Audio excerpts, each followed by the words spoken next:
Hi everyone, it's Alex here at Semiconductor Capital Research. Welcome to our Growth Investor Pro weekly webinar. It's currently Thursday, the 24th of October, just after 4:15 Eastern for the benefit of the tape. Okay, we've got a lot to cover today, and so I'm going to cut down on one or two sections, specifically the index review. So we'll just look at the Nasdaq briefly, and then with some discussion in chat over the last couple of days about what we wanted to cover. So we can look at bonds. So we'll look at the 10-year yield and TLT. And then I want to go through a slew of software stocks because software, I think, is starting to break to the upside. There are some leaders, Oracle and ServiceNow are probably the furthest ahead, TTD too. But I think it's time for money to rotate into software, I think.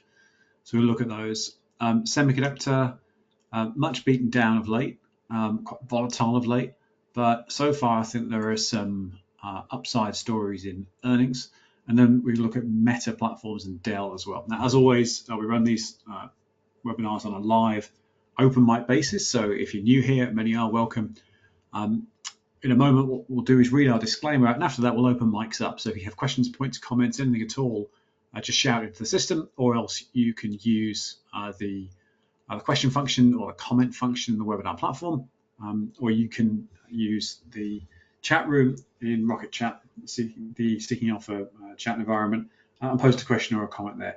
As always with these sessions, the best sessions we have are always the ones where people come with great questions, comments, objections, agreements, whatever it might be. It's the discussion that raises everyone's game in my experience here. So how about it? Okay, let's do our disclaimer, which is on your screen right now. So disclaimer, this webinar is intended for US recipients only, and in particular is not directed at nor intended to be relied upon by any UK recipients. Any information or analysis in the webinar is not an offer to sell or the solicitation of an offer to buy any securities. Nothing in the webinar is intended to be investment advice, nor should it be relied upon to make investment decisions. Semiconductor Capital Research, its employees, agents, or affiliates, including the presenter of this webinar or related persons, may have a position in any stock, securities, or financial instruments referenced in the webinar. Any opinions, analyses, or probabilities expressed in the webinar are those of the presenter as of the webinar's date of transmission and are subject to change without notice. Companies referenced in the webinar or their employees or affiliates may be customers of Semiconductor Capital Research.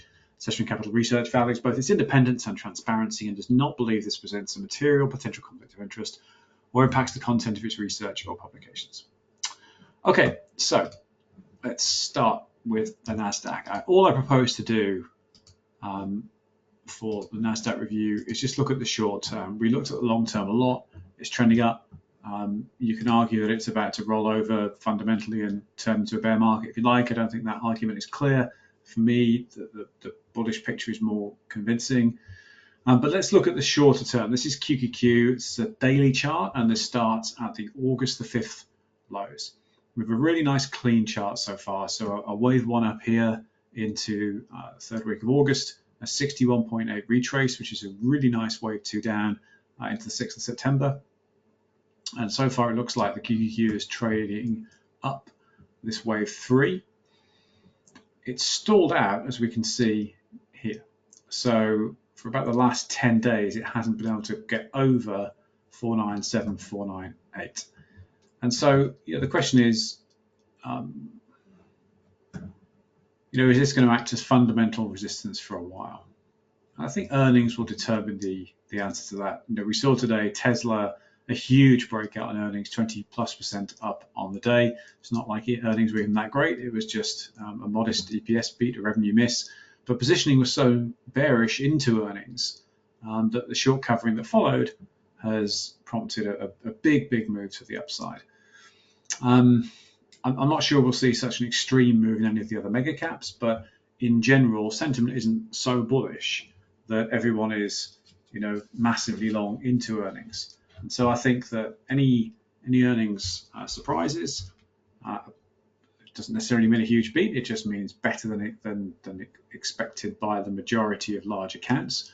I can see, I think, moves to the upside. Sentiment has been pretty negative in the Nasdaq because look, it hasn't broken this high that it struck in July. It's behind the other indices. The Dow, the S&P making new all-time highs. The Russell's not at an all-time high, but it's been breaking to the upside pretty consistently. The Nasdaq's just been really range bound and flatlining since really, the 11th of July, which is, more than 10 months ago now. Sorry, more than 3 months ago now, and it hasn't broken a new high. So that's not an environment where you've got a ton of greed in the Nasdaq. And for that reason, I think as tech reports, again, any better than expected news, I think can catalyze the Nasdaq to the upside. We've seen what happens when companies disappoint. ASML reported last week or the week before, I forget, got handed a big old beating with change to guidance. So these things are far from certain, but net, I feel sufficiently positive into earnings to be unhedged long for now. And if that starts to change as the big companies start to report, then I may wind up some hedges, but for now I'm unhedged long the Nasdaq, I'm unhedged long the S&P. Okay, let's move on. Let's go on to bonds next, okay? Now, this is a really important thing to be looking at because in here, this is the story of what big money thinks is going to happen in the economy, I think. We zoom out, this is the 10-year yield. And if we just look at the weekly chart for a moment, zoom out, this is what's happened. So remember, the 10-year yield is a good proxy for the price of money. It's not a perfect analogy, but it's not a bad analogy. The cheaper that money is, the more money is available. Generally speaking, the higher priced risk assets will be because institutions borrow money to buy equities, and if they can't get much return in bonds, if yields are low, they're more likely to take on equity risk. If you can get a lot of return in bonds, i.e. yields are high, less appetite to take out equity risk. So this is the COVID low here, where the yield was basically 0.3. So everyone wanted to own bonds for obvious reasons. Government bonds, that is. We get a 1 up, a 2 down, 78.6 retrace. Bonds trade to technicals just like equities. This is mostly institutional volume in this thing, so they trade to technicals really, really well. We get then a wave 3 up that peaks around here in June of 22. A slight reduction in the yield into August. You may remember that equities rose from June to August 22, a sort of counter trend rally. And then we get this final leg up in the yield. In other words, so if the yield is rising, bond prices are declining. So these final run up, and it peaked just over 5% in October 23, just over a year ago. And then what happens is we go into this big correction. I'm going to go back into the daily chart just now. So here's the high back in October, November last year. We get an A, B, C correction, comes down to 3.6%. And then the reaction since then is really interesting if you think about it, because there's been a rate cut, right? A big rate cut. What that normally would say is that inflation must be coming down. And if inflation is coming down, then bonds are a more attractive thing to be, because when you get your dollar back that you invested, your dollar back 10 years later, if the less of inflation has applied, the more the dollar you get back is worth. So normally you would say if rates are coming down, inflation's coming down, therefore bonds must go up. But in fact, what's happened here is the opposite. There's a rate cut gone through, but bonds are falling, the yield's rising. So why is that? I think it's because the bond market believes that the US is still in an inflationary era. And I think the bond market believes that the Fed has cut rates into inflation that has not been quelled. And I think that whoever wins the election, both parties have inflationary policies. Both parties are going to want to keep rates low, and to the extent that the administration can exercise pressure on the Fed, and all administrations do, they'll pressure the Fed to keep rates low. It helps homeowners, it helps borrowers, it helps auto loans, of course it helps stocks. But inflation has started to tick back up if you look at the CPI reports. Slowly, but tick back up. Now, if rates stay low and inflation moves up, that can be pretty good for equities because it means that prices are rising, that means earnings are rising, but rates aren't moving up to try to quell inflation. So inflation in and of itself shouldn't scare anyone as regards equities. Bonds don't like inflation. Why? Because again, let's say you own a 10-year bond, you put $1 in now, you get $1 back in 10 years' time plus all the coupon you've had along the way. But if there's been high inflation, then the dollar you get back is worth a lot less, and therefore you're going to want a lot of coupon along the way. Hence, in an inflation environment, bond yields tend to go up, price of bonds goes down.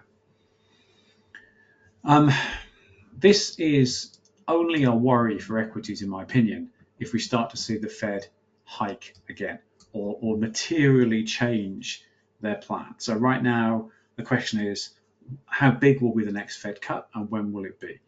There isn't any talk of the Fed not cutting, and there's certainly no talk of the Fed hiking. But if you see a change to that language, if you see the Fed talk about holding rates where they are, then I would expect equities to take a pretty big hit. And if the Fed were to hike rates, then I think it's, that can roll the market over from bull to bear for sure, as we saw in 2021. That's my take on bonds. Do we have any questions on the Nasdaq or any other indices or bonds before we move on? And then we'll go and do some single name stocks. No, okay, all right. In which case, Paloma, hey, you on?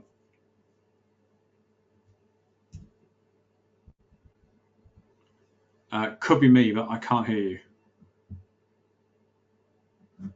Hang on. And that is because, hold on. Okay, try again. That was me. Go again. Yeah, you had me on mute. Yeah, sorry. I had everyone on mute. I was obviously in a bad mood. Okay. Hi, good evening. No, I just wanted to comment because, everywhere I read, it's like there's people are really scared of the performance of the TLT, and you have all these comments, that consumption consumers are consuming, inflation is going to go up, rates are going to 6%. I mean, I don't see it personally happening, but it obviously creates kind of a scary moment, especially when you look at it from an equity perspective, right? Yeah, I agree. I mean, if you looked at this chart, this is TLT on the screen right now. If you knew nothing about anything, you'd say that was a bullish setup, right? You'd say that, well, it's put in a 5-wave progression, perfect technicals, 78.6 retrace, 2.236 wave 3, blah, blah, blah, blah, blah, blah, blah, right? Perfect 5 waves up. It's put in an A, B, C correction. It's bounced. And then what you'll be looking for, if you knew nothing about anything, you didn't know what the security was, you'd say, well, I'm going to look for, a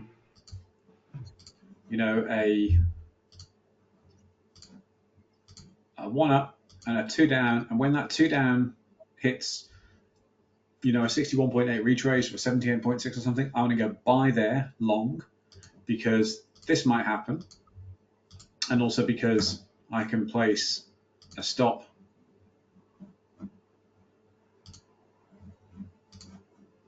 there, right? So if I buy here, if that happens, then I've got all this upside, but I don't have much downside if I place a stop a little bit below the more recent low. So if you knew nothing about anything, I think you'd be thinking about getting ready to be long bonds.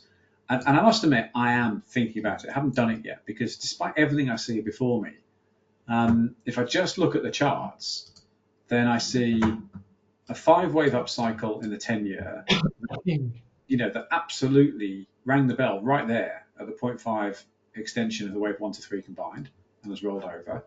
I look at TLT, which don't forget is it's related to the 10-year yield, but it's not a direct function because it's 20+ year bond fund. That looks like it's bottomed, and so everything I just said about inflation is true. That's the sentiment. All the rest of it. But purely technically, I'd say I wonder if it's time to buy some bonds. So I haven't done it yet, but I'm thinking about it. And if this down here does give a sort of a 1 and a 2 setup, and it hasn't yet, it's only in a 1 up at the moment, then I might think about buying some bonds. Meaning I'll buy TLT or TMF. Hmm. So that's my view, because this is such a one-way thing, which is, inflation coming back, Fed's cut too hard too soon, bonds bad. This is the deafening narrative. Druckenmiller's 30% of his portfolio is short bonds, blah, blah, blah. The only thing I know is when everyone's saying that, it's usually time to think about, opposite day, whatever it might be. So that's my view, but I haven't actually pulled the trigger yet. Okay, thank you. All right, no question, Clive. Thank you. Okay, let's move on. Let's do some single name stuff. Right, so let's do software. We haven't done it for ages. The reason I want to talk about software is because if we look at pretty much any of these names, we'll see that software had a big peak. This is TTD here. Big peak in, let me see, February this year, sold off, and one or two names have recovered. Trade Desk is one of them. There's some others. A lot of them, I think, are about to be the recipient of some capital inflows. I had a question in chat last week about, okay, well, if that's the case, which are the top picks? I have a slightly unsatisfactory answer to that, which is when things are in this markup zone, it's because it's because the narrative has been let loose that one should buy this stuff. And so I think you have to decide what kind of investor and trader are you? Are you a momentum trader?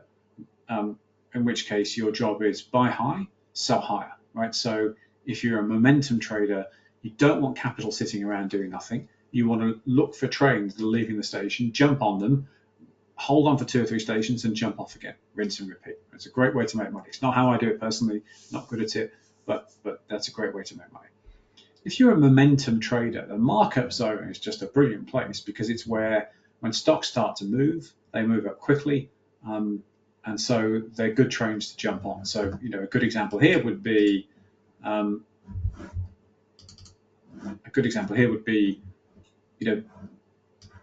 the 5th.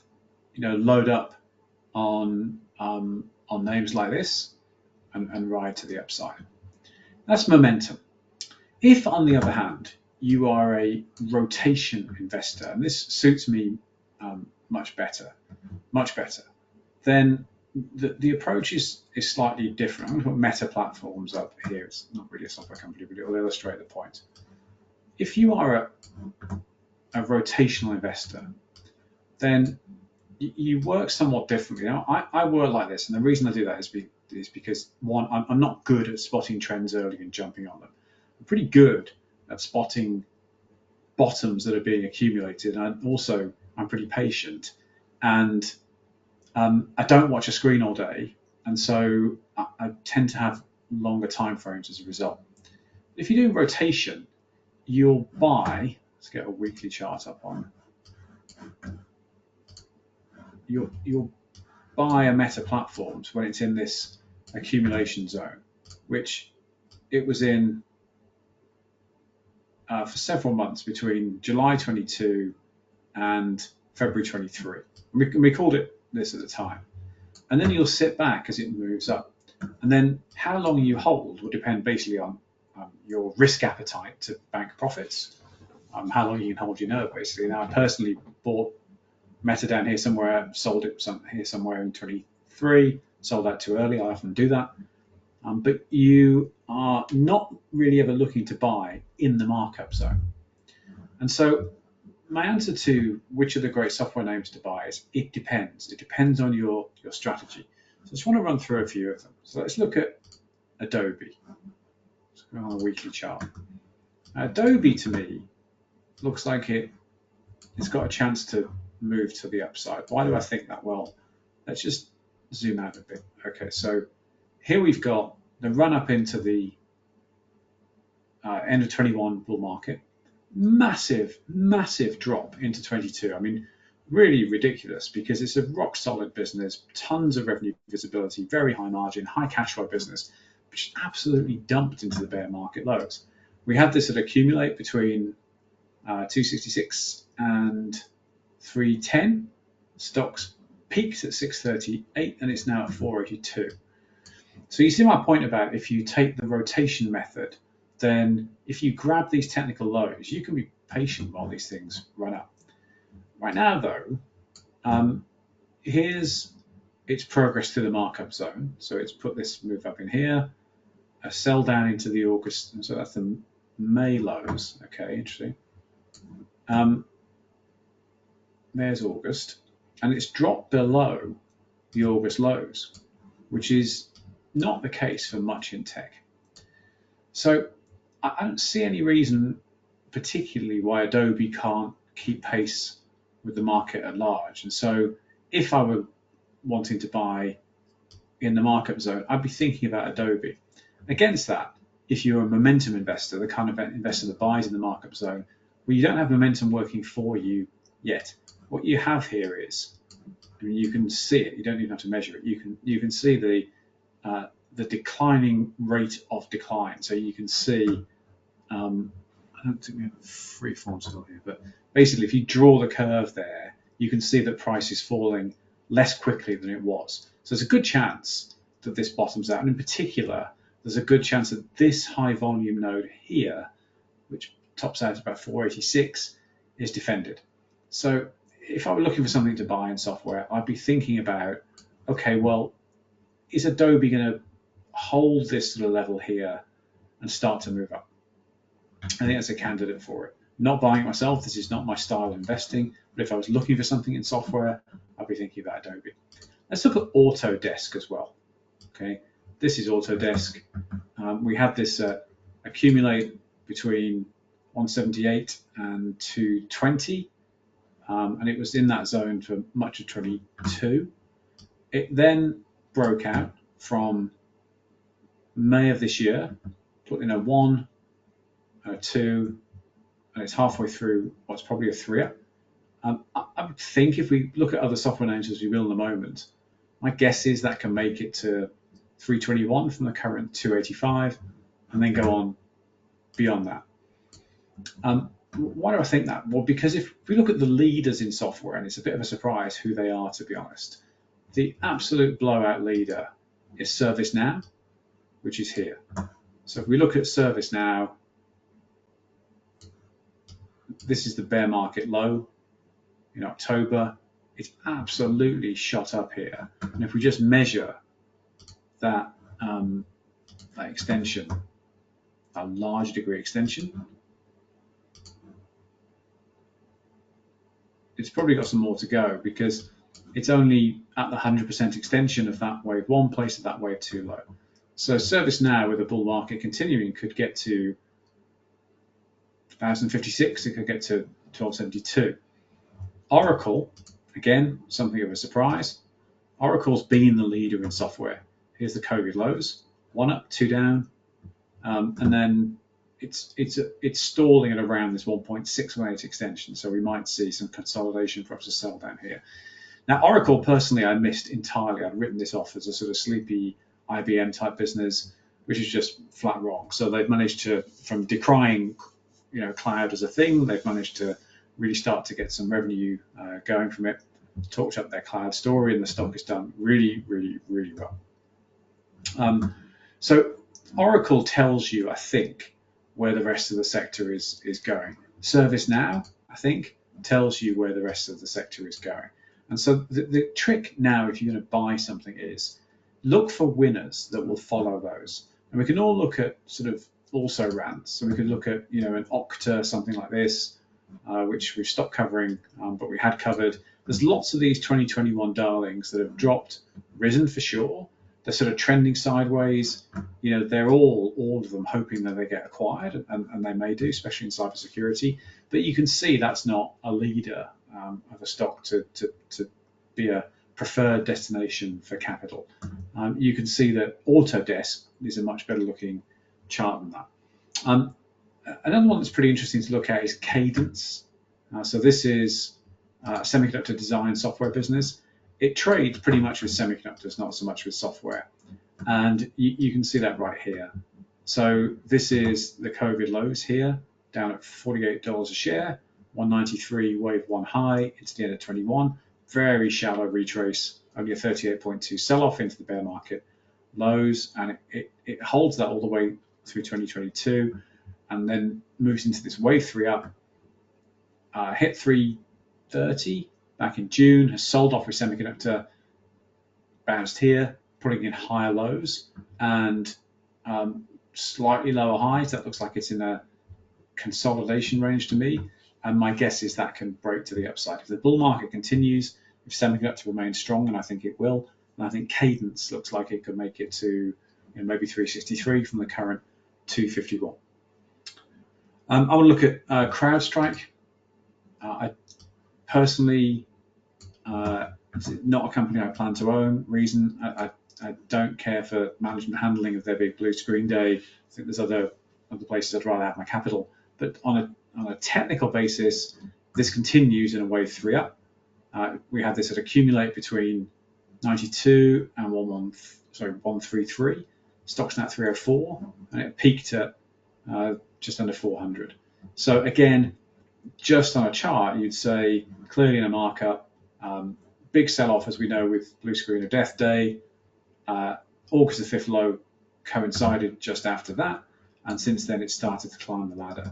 So if you didn't know anything about anything and you just looked at this on a chart, you might say CrowdStrike's in a pretty interesting position, long way below all-time highs. Still, me personally, I'm not going to own it. Don't care for the handling of that. I don't care for the fact that they caused that problem in the first place through basically poor internal execution. I certainly don't care for the CEO's handling.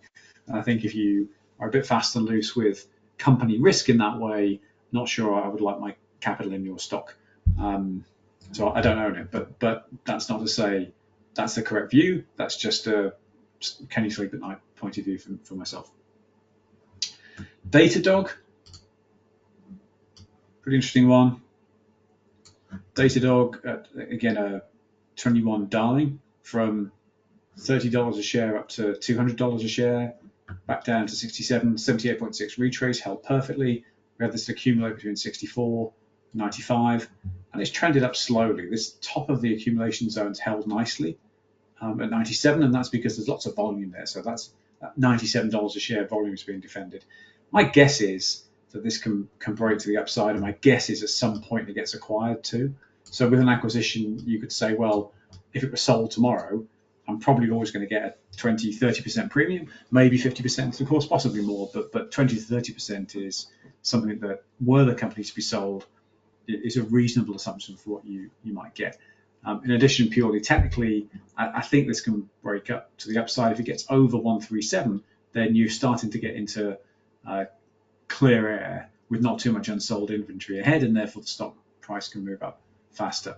The Datadog, again, not for me. I'd rather buy in accumulation zones, but you could argue that this sideways trending action here is sort of re-accumulation for anyone that missed it down here, and you could argue that that's ready for a breakout, and I think it may well be. MongoDB, talk about briefly. This is your bear market low at 136, peaked at 508, so ran up really fast at the bear market lows. Let's put in a big drop if we were to measure that drop.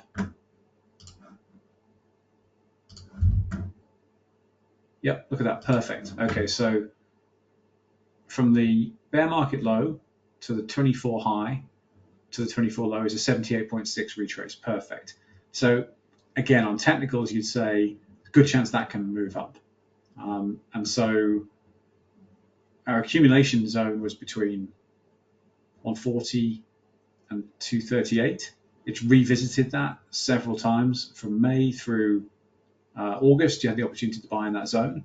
But again, if I had to guess, if I was going to play momentum, I'd say that MDB's got a chance of moving up. I'm going to do one more, which is Cloudflare, not pure software, it's software and services. But again, that's a Hi, really Alex. Hey, So Praful. back just on MDB, right? So what is a good price to get in now? Like it's beyond accumulation zone, right? It's in the markup zone now, right? So just can you also do like a technical like a fundamentals review, like if it's a good company, growth rate and stuff? Yeah, I don't have the fundamentals to hand. I mean, its fundamentals are not wonderful, to be honest, which is why I don't own it. Yeah, it's usage-based billing as opposed to subscription, and it once was the absolute leader in sort of NoSQL databases. Now there's lots of alternatives. So the fundamentals are okay. If you check out last earnings report on the site, you'll see that they're not wonderful. And I think that's one of the reasons it's such a volatile stock. But if you look at the chart, what would you say? You'd say, well, if I bought the stock tomorrow, then where's my risk control? You'd say, well, if the stock drops, below 215, probably something bad has happened. You probably aren't going to want to put a stop at 215 because absolutely everyone's stops will be at 215. So if you put a stop a little bit below that, I don't know, 195 or I don't know what, somewhere that sort of range, then you'd say, well, I've got $70 a downside versus a fair old bit of upside if it can even regain the 2024 highs. So this isn't one I'm buying myself. Again, I dislike the fundamentals, but that's not a bad technical setup. And the reason it's not a bad technical setup is because it found support at the 78.6 retrace of that move up down to here. So that's telling you that this is institutionally traded. That's a signature institutional pattern, that retrace holding there.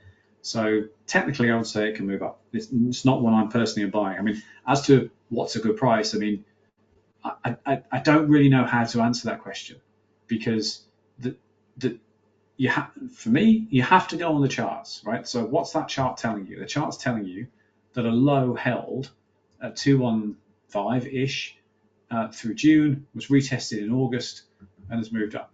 So the chart's telling you that 215 is an important low. That means that if 215 is broken, something bad has happened.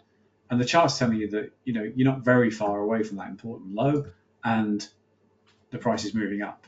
So I don't know how to answer your question, except that's what the chart is telling you. So accumulation zone ending, is that 220 or 240? It would have been the top of this high volume node here for around 235 by the looks of it.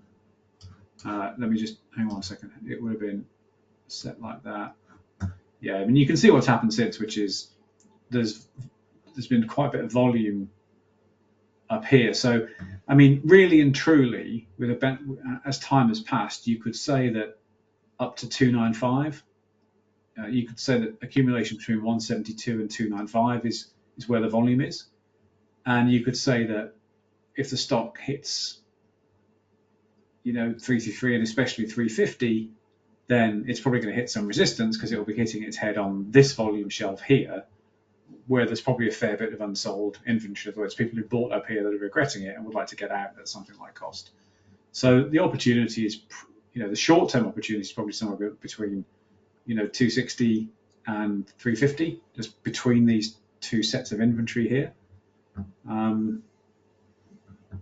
That's how I would look at it.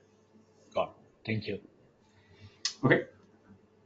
All right, let's do Cloudflare to finish off. So again, that's a slowly rising chart. It's tested the top of its accumulation zone a few times, broke up and out, retested it in June, tested it again in August, August, the fifth low, didn't break the June low, and we've moved up since. So again, you would say that's a going up chart. You would say that 81.50 looks like an important price. That's that high volume node there. And you would say that as this thing climbs, again, the air's getting thin. You're not facing too much unsold inventory. By the time it gets to 118, if it gets there, no one was buying up here. And if they have, they're probably already sold. So I think net, so I'm always surprised, to be honest, that net doesn't move up faster, but it is what it is. That's what the stock's doing. But that is a slow climb, if you ask me. So I think it's probably some upside in Cloudflare's net. So that's a brief run through software. So again, my own view is, personally, as a more of a rotational investor, my preference is to buy, whoever that is, can you go on mute, please? My preference is to buy in these accumulation zones and then sit back and wait. But if you're chasing momentum, I think there's a few opportunities here. And if you sort of scan through them, I would say net looks like a good shot. MongoDB looks like a good shot. CrowdStrike, I don't care for it personally, but it's certainly moving up nicely. And then Cadence also looks like a good one to me. So those would be the ones I'd be looking at if I was looking for upside breakouts from here. Hi, Alex. Hey. Because we were talking about software, I did some search, and actually there's an iShares ETF called IGV, which it basically has all the names you covered. Yeah. And I'd like to send it to you. I'll send it through the chat so you can take a look at the holding. Look, it's on here. Look, we've looked at it before. It's a good one. You mentioned it before. It's a good one. Yeah, exactly. But I did, I kind of forgot about it. And after you mentioned software, I looked at it again today. And it has Oracle, it has ServiceNow, it has Adobe, it has Palo Alto, Palantir, CrowdStrike, it has Datadog. Because for me, investing in one single name is kind of scary because it's kind of a market that I don't control very well. It has Autodesk. It's a good one. We look at the chart, right? It's just made new highs. If it can hold over 89, you would say that's bullish. The August the 5th low matched the May low, and it bounced pretty convincingly. So yeah, I think that's good. So because I would rather buy the ETF than buy these single names, because I don't really follow them, and you know what I mean. I don't feel very comfortable. Yeah, no argument for me. I agree. So you think it would be? I mean, I'm not going to buy a lot, but just to put a little bit of money to work in this ETF could make sense right now. Well, I mean, you've got to answer that for yourself, obviously. But if you look at the chart, what would you say? You'd say that you don't really want it to drop below eight. If it drops below much below 88, something bad's happening, and if it dropped below 76, something very bad has happened. So that's your sort of downside, and then upside up to 135, I would say. So there's your sort of risk reward. So it looks pretty good to me. Okay, super, fantastic. Thank you very much. All right, well, thank you. This one was your suggestion. That chart comes from a webinar where you brought this up and we looked at it. So. Yeah, no, I thought about it again and I brought it up and I saw the holdings and I was checking and all of the names you mentioned are in this ETF. Yeah. All of them. Yeah. All right, good one. Okay. Okay, folks. Thank you, Flo. Let's do semiconductor. Okay, semiconductor is obviously out of favor right now. Let's start by looking at SOXX, the sector ETF. I personally think this is a really bullish setup. I've said this loudly since the August lows. Here's the COVID lows, $55 a share. Bull market high, 186, 61.8 retrace. A wave three, let's say. Let's take a very cautious view and say that was the top of the wave three at the 1.236 extension. Now, personally, I don't think it was. I think we're still in a wave three, but let's say that was a wave three. And let's say this is a shallow wave four down to the 38.2 retrace. And let's say we're in a wave five up now, which ought to peak somewhere between, let's say, 290 and 320, something like that. Okay, that's the most cautious view I can take. Downside, well, if it drops below, 190, something bad has happened. So you've got, $30 down to 70, maybe 100 up. So again, at least a 2-to-1, maybe a 3-to-1 upside to downside ratio for any trade placed. Now, that's not bad odds in my opinion. So that's the sector. I think the sector is setting up for a move up. And if we look at individual named stocks, let's start with ASML, which got, as we can see, absolutely beaten up on earnings recently. Earnings was a debacle, if you ask me. They accidentally released their earnings a day early, warned on guidance, talked about China, all manner of things. But technically, let's look at what happened. the price here, this big high volume shelf here at 720 was defended. Right, so this is a weekly chart. You can see that the price wicked down, as in within the week, wicked down here, but closed above. And you can see that right now it's sort of doing nothing this week, but sat at around the top of this volume shelf. So that says to me that this 720 level is a really important price, and so far it's been defended. So if the market is flat to up, I would expect that to be defended. Let's also look at, well, how has it performed since the COVID lows? Now, there's big per dollar and percentage changes for sure, but in terms of the relative movements within the own chart, there's a 1 up and not quite 78.6 down, but only 100% wave 3 up so far. So I would ask myself, well, is that all we're going to get in a wave 3? Why would it be? You know, it's Semiconductor, it's a monopoly provider of EUV equipment, which you have to have if you're going to make advanced small feature size semiconductors, and you can't buy this stuff from anywhere else. So this thing is sort of a play on semiconductor volume, not even pricing, but volume. If you're going to produce advanced chips in volume, you've got to buy this company's stuff. So I don't think this wave 3 is done. I think it's going to run up. I bought some after earnings down here, not much, a small stake. I think this is going to move up. So I'm pretty bullish on ASML. Let's look at Lam Research as well. This is another capital equipment business. This fell in sympathy with ASML, and then it printed earnings itself yesterday, and it got a nice 4 or 5% move up today. Now here's LRCX. That you can see this triple tested low on the weekly chart, around $71, $72 a share, currently 76. And if we were to chart this out, then from the COVID lows,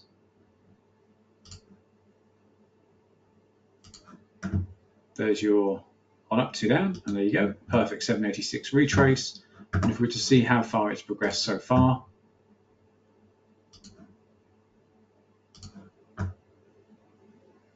you would say, okay, so it got just over a 1.236 wave 3 high. You know, is that all we're going to get, really? I don't think so. Let's look at the volume protection. Again, this volume bar here, I'm going to set this at the bull market high. Yep, this volume bar here, 72, was defended. So someone wants to protect this price here. So I think this can move up. I bought LRCX at the same time as I bought ASML after the sell-off for ASML earnings. Again, not a big stake in LRCX, but some. So I think that what we're going to see with this is a 1 up, a 2 down. I think that can run to 124 before another correction and a final 5th wave higher. So that's my guess. Could be wrong, of course. Drop that somewhere. Thank you. But I think LRCX looks good, and I think that from a risk management point of view, below 72, something bad has happened. So if you're buying LRCX, then a stop somewhere, you know, south of 72, probably a wise idea. Okay, so let's move from equipment vendors to the chip companies themselves. Let's start with ARM.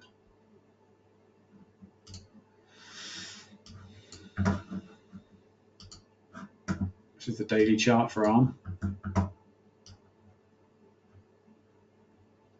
So from the post-IPO lows, we get 1 up, shallow 2 down, big 3 up, big 4 down, holding over that wave 1 high, and a wave 5 that peaks, big wave 5, but peaks in that wave 5 termination zone, and then a big sell down here. We go back into accumulation. We had it accumulate between 97 and 132. A 1 up, not quite 61.8 retrace down. And again, you'd have to say, is that wave 3 done? I don't think it is. Why would it be? You know, ARM is gaining share in the processor market. It's gaining share in the server processor market. And one way or the other, I think that the company is going to benefit from the increasing build out of AI data centers. They don't have a GPU product particularly today, but they'll get there, or they'll acquire one or something.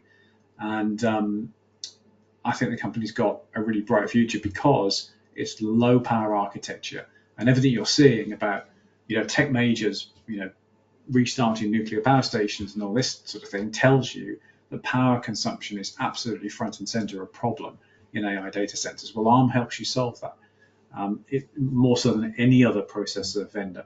So I think ARM has strategic importance. I think it's going to keep moving up.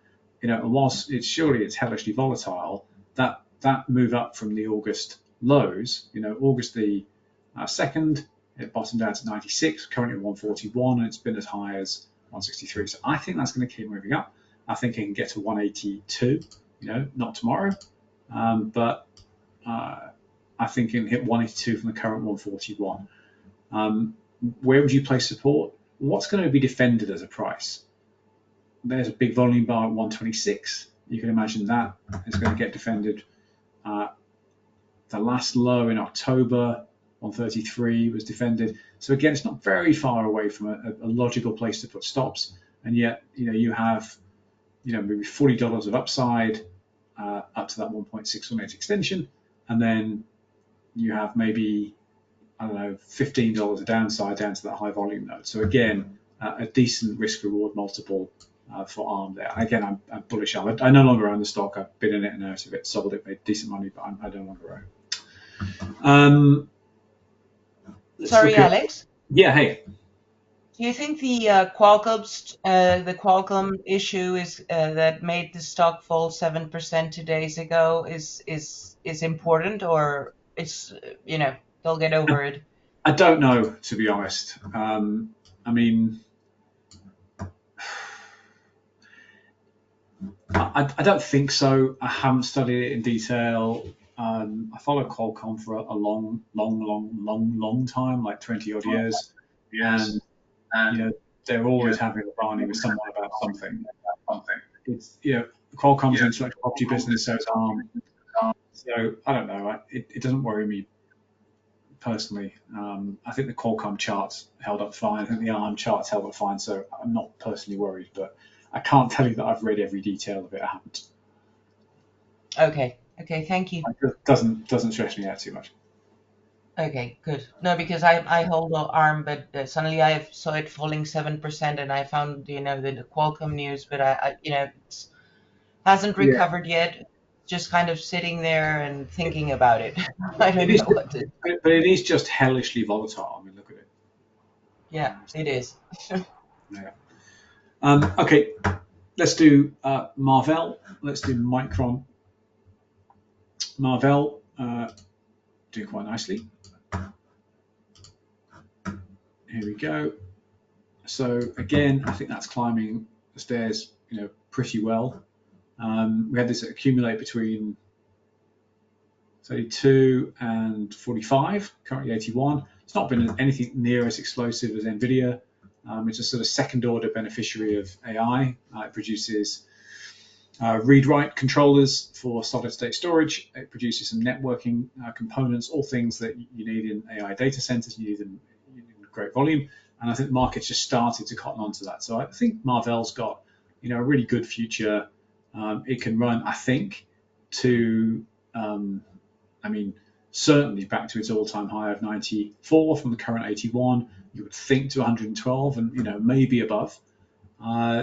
Lots and lots and lots of accumulation here in this zone here between 67 and 73, and just started to break to the upside.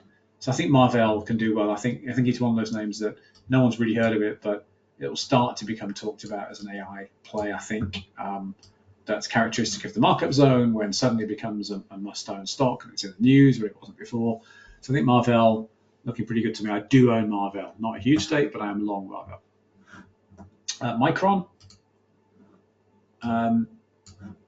Micron, we did well with it in this service in the last earnings. Popped nicely, which was back then September. It then sold off a bit, starting to move up again. So I think Micron, I think it can do okay. Here's the all-time high at 168, 156, which was the perfect 1.618 extension of this wave 1, placing that wave 2 low. So we then get a sell down to here. What's an important low? 85 an important low. It was tested in August. It was retested in September, and it's moved up since then. It hit a post-earnings high of 115. It retested that 10 days ago, and it's still moving up. So again, I think for the patient, I think Micron is looking okay. I think that looks constructive. It's again, as you can see, a very volatile stock. I think it's a very difficult one to trade personally, but I think the direction of travel is probably up. Lastly, we don't cover Texas Instruments, but let's just look at the chart. Reason, it printed earnings. It was the first of the chip companies to print earnings. The equipment companies print first, and it's doing pretty well. So this is, let's chart it from the COVID lows. This is a weekly chart. First of all, as you can see, it didn't sell off much. So here's the COVID lows of 94, went up to 202, and it only dropped, what's that, about a 0.5 retrace. Yeah, there you go. It held the 0.5 retrace through 22, dropped briefly at the end of 23, and has since started to move up. And so right now you'd say that that is, let's put the clock back at the all-time high. You can see lots of accumulation there between 163 and 177. I think that in semiconductor, I think these volume spikes which you're seeing across the board, I think this is re-accumulation. I don't think it's selling. Could be wrong. But you know, Texas Instruments, which is a big player in so-called analog semiconductor, so that just means devices that interact with the real world. So that's audio, video, anything that involves real world interaction. Real world is analog, computer domain is digital. So CPUs and GPUs are digital devices. They deal only with ones and zeros. Analog devices, I don't mean the company, I mean analog semiconductors, deal with, you know, for instance, measuring heat, measuring light. They create video imagery. So anything that interacts with the real world is analog. It's a much harder thing to make. It's less scalable, typically at scale, typically lower margin than churning out GPU, for instance. But there's a pretty big moat. It's hard to design analog chips, harder than digital. So Texas Instruments is a leader in analog to the extent that, you know, audio and video and all these things are becoming more important in the world of computing. Then analog semiconductor becomes more important, and that's why you see Texas hold up so well through the bear market and start to move up again now. Again, these volume spikes here, I suspect that's reaccumulation. And if you were to put a target on this, I think you would say, well, there's your one up, there's your two down. Where can you get to? You would think it can make it to the 100% extension at 248 and maybe beyond. So I think Texas Instruments, I don't own it, I'm not planning to buy it. It's run already, I'm not planning to buy it. But I think that's a bullish chart. And again, it printed earnings, I'm going to say 2 days ago, it was up 4 or 5 points on earnings. And that tells you that in semiconductor, we've had Texas Instruments print, Lam Research print, both good responses, just ASML as a negative backdrop. So semiconductor, I still think looking pretty good. We've got two further single stock names to talk about, which is Meta Platforms and Dell. Before we do that, Alex, you have a question? Yeah, Alex, I know you own more than a couple units of Zscaler. Should I read anything into it that you didn't cover that today? No. It starts with Z and I didn't get there. That's the honest answer. No, I remain bullish on this one. Again, a bit like Cloudflare, I'm sort of always surprised that it doesn't break out more conclusively. But no, I think that's a bullish looking chart still. I own a good amount of it, actually. I've got probably more of it than I should have. I'm going to say, 1 second, I'll just check. I'm going to say I've got 6 units, something like that. I'll check that later. It could be 4, but it's not, you know, it's not 1 or 2. And I don't generally have that much in a single name stock. And it's been good to me. It's a volatile stock. I've taken profits here and there. I'd sold some at 250 or 260 or something. But it's been good to me. I like the fundamentals. Cybersecurity is a great category still. So no, I still feel good about this. I'm conscious that I tend to go on about Zscaler a lot. So I thought I'd talk about some other names. But again, look at where the price is holding. It's holding over this high volume node at 178. The range that it's been in for some months now has been between 156 on the low end, 205 on the top end, and at some point I think it will break out to the upside above that. So no, I'm still bullish on that. Okay. I also noticed you didn't cover AMD or NVIDIA, two kind of preeminent semiconductor stocks. Did you read anything into that? No, I own NVIDIA. I've got a pretty big allocation to NVIDIA. I've got something like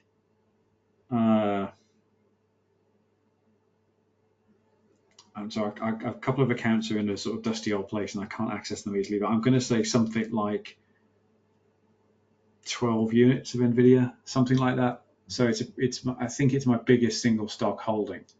So no, I'm really bullish on NVIDIA. I think it can do really well.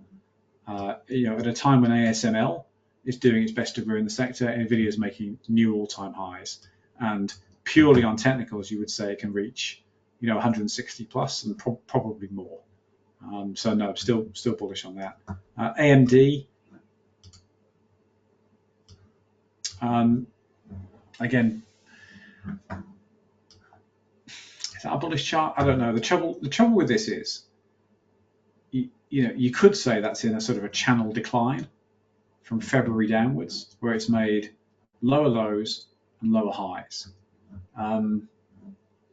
You would say 123 is an important price that's being defended. I never love AMD, to be honest. It's a tier 2 player in a category which is becoming CPU, which is becoming less important. And whilst the company is probably the world's greatest corporate transformation ever,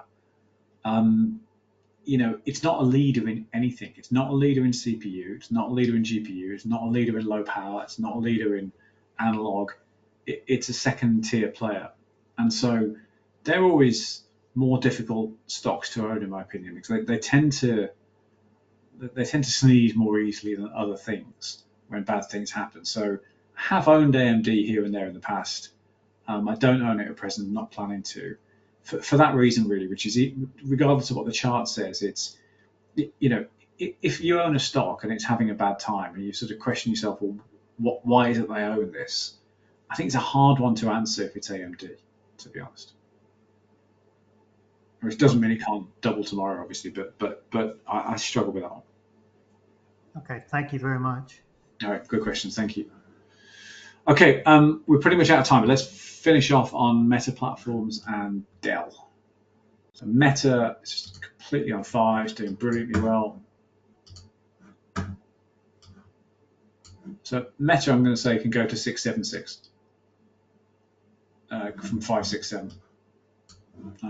Purely on technicals, it's traded really nice to technicals. This is a monthly chart. Here's your post-IPO low back in 2012, 17 bucks a share, 385 at the August 21 highs, 78.6 retrace. It's down to 96. We put a really nice couple of buy notes out on the stock then. Trading at something like 7 times cash flows at that point, and then it's just mooned. I don't see any reason it can't hit 676. The company's really got its focus back together again. Really hard driving company now. So I don't own it, but I'm bullish on this one. And then Dell, which I do own. So a weekly chart. Yeah, I think Dell's going to do well. I think Dell will profit from the problems that Supermicro is having. So, if you want to own a server provider in AI, you pretty much want to own Dell. I think it's a proper company, S&P 500 constituent, long-time player, well managed, and just started again a bit like Marvell, just starting to get that narrative. Oh, right, okay, this is an AI stock now. If you're an old person like me, you think Dell's like, build your own laptop on the internet. But that's not the current narrative. The current narrative is it's an AI server business, and that narrative alone can propel the stock upwards, I think. Again, if you look at the chart, what's an important price? 121 is an important price. You can see it's just about holding here.